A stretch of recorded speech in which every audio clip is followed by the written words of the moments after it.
Keluaran pasal 23, peraturan tentang hak-hak manusia. Janganlah engkau menyebarkan kabar bohong, janganlah engkau membantu orang yang bersalah dengan menjadi saksi yang tidak benar. Janganlah engkau turut-turut kebanyakan orang melakukan kejahatan dan dalam memberikan kesaksian mengenai sesuatu perkara, janganlah engkau turut-turut kebanyakan orang membelokkan hukum. Juga janganlah memihak kepada orang miskin dalam perkaranya. Apabila engkau melihat lembu musuhmu atau keledainya yang sesat, maka segeralah kau kembalikan binatang itu. Apabila engkau melihat rebah keledai musuhmu karena berat bebannya, maka janganlah engkau enggan menolongnya. Haruslah engkau rela menolong dia dengan membongkar muatan keledainya. Janganlah engkau memperkosa hak orang miskin di antaramu dalam perkaranya. Haruslah kau jauhkan dirimu dari perkara dusta.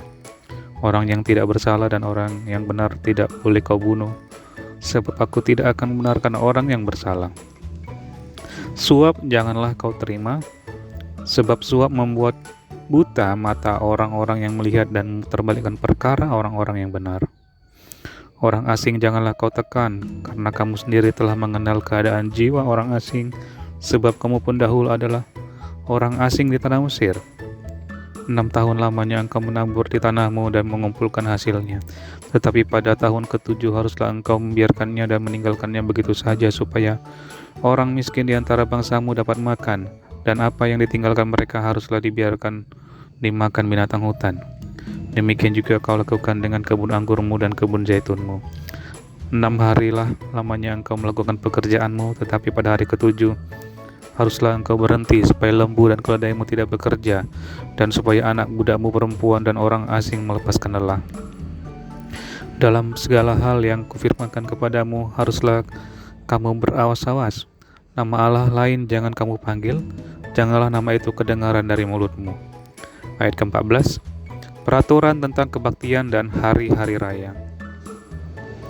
3 kali setahun haruslah engkau mengadakan perayaan bagiku. Hari raya roti tidak beragi haruslah kau pelihara. 7 hari lamanya engkau harus makan roti yang tidak beragi, seperti yang telah kuperintahkan kepadamu pada waktu yang ditetapkan dalam bulan Abib, sebab dalam bulan itulah engkau keluar dari Mesir. Tetapi janganlah orang menghadap ke hadiratku dengan tangan hampa. Kau peliharalah juga hari raya menuai, yakni menuai buah bungaran dari hasil usahamu menabur di ladang.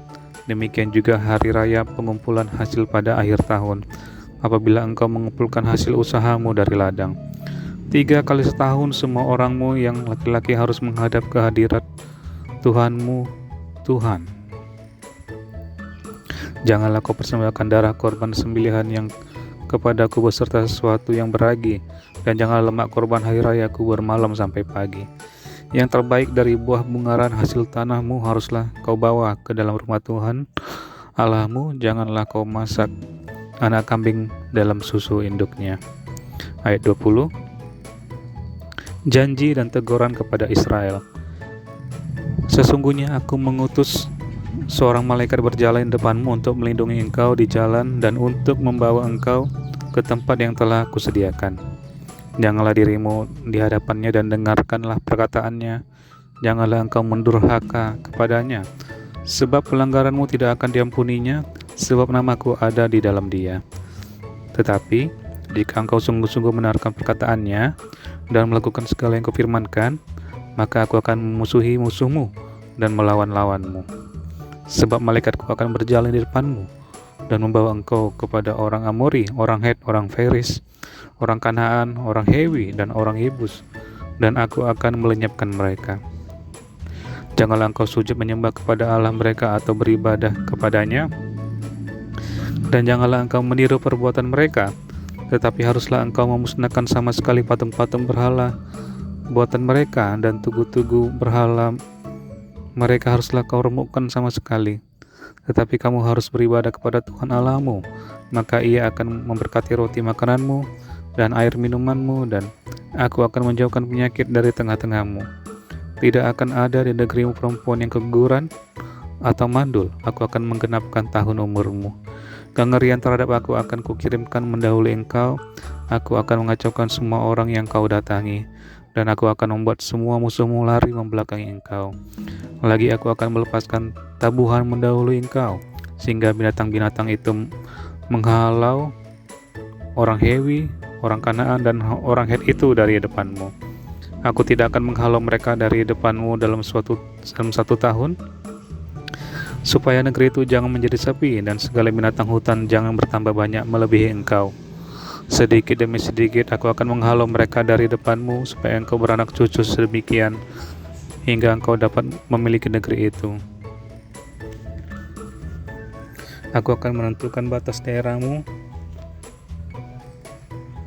dari Laut Teberau sampai Laut Filistin, dan dari padang gurun sampai sungai Efrat, sebab aku akan menyerahkan penduduk negeri itu ke dalam tanganmu, sehingga engkau menghalau mereka dari depanmu. Janganlah mengadakan perjanjian dengan mereka ataupun dengan Allah mereka. Mereka tidak akan tetap diam di negerimu, supaya mereka jangan membuat engkau berdosa kepadaku dengan beribadah kepada Allah mereka, sebab tentulah hal itu menjadi jerat bagimu.